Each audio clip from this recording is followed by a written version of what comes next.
সভাপতি সাহেবকে তার আসন অলঙ্কৃত করার জন্য বিশেষভাবে অনুরোধ করছি। আমাদের প্রধান বক্তা আমাদের মাঝে চলে এসেছেন। আমি প্রধান বক্তাকে তার আসন অলঙ্কৃত করার জন্য অনুরোধ করছি।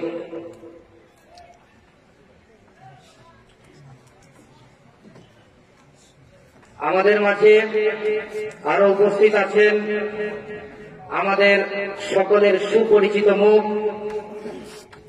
আমাদের এলাকারই সমাজসেবক, কোর্সা উপজেলা বিএনপির সাবেক সাধারণ সম্পাদক,